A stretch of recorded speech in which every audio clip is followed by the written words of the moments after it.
Back live here at the United Center in Chicago. My partner in crime joining me, Ivy, is here with me this morning. Ivy, nice to see you. Nice to see you. Good morning. Good morning. Look, we had a chance to see the protesters yesterday. We're going to get to that. We did not watch Joe Biden's speech last night. I didn't think we were going to miss anything. And, well, we decided to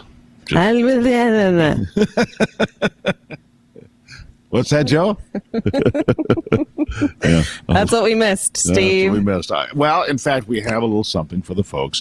Go ahead and roll that, Anthony. Here's a little something from last night. Women are not without electoral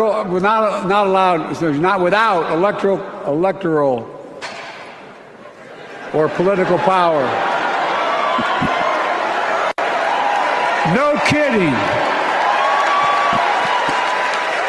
It seems to me that Joe there, he was trying to find some electrical power, but he short-circuited.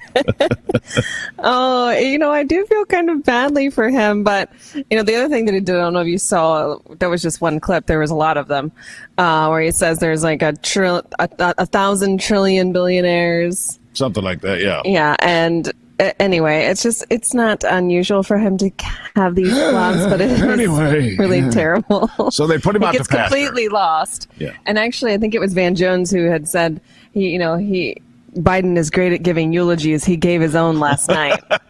Did he say that? He did. Van Jones said that? He did. Man, I wish I'd heard that's that. probably pretty accurate. I missed that. Ivy's over here looking at stuff, and I'm over here talking to you guys. I wish I'd heard that. Anyhow. Well, that's why I'm on, so I can share with you. No, I understand that.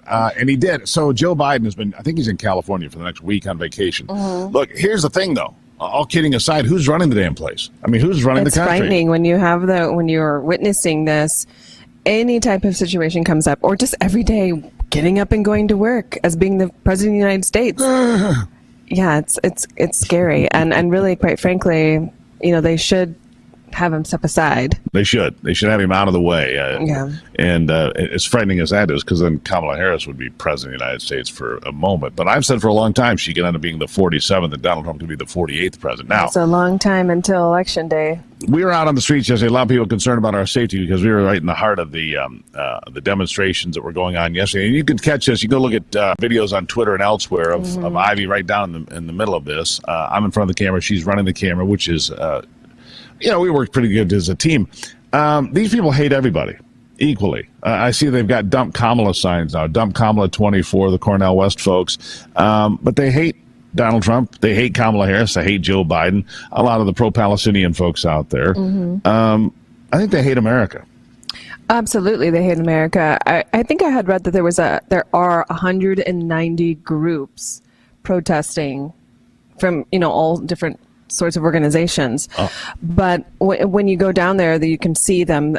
But anyhow, it was the party of tolerance is not tolerant. And these folks, I think that they probably don't recognize with any particular party, in my opinion.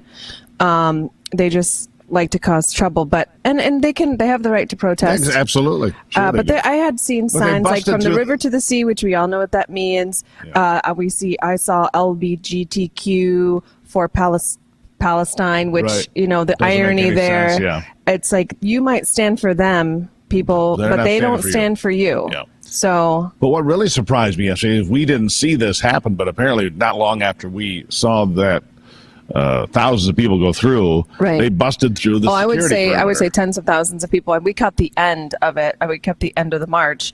But as they proceeded down, they came to a border fence and they pulled the fence apart and then started getting through the secure zone, because every area that we're in currently is in a secure zone, which is kind of funny, when Kamala Harris said you should defund the police, but yet we have, police mobilized here, several thousands of extra cops to keep the people safe here.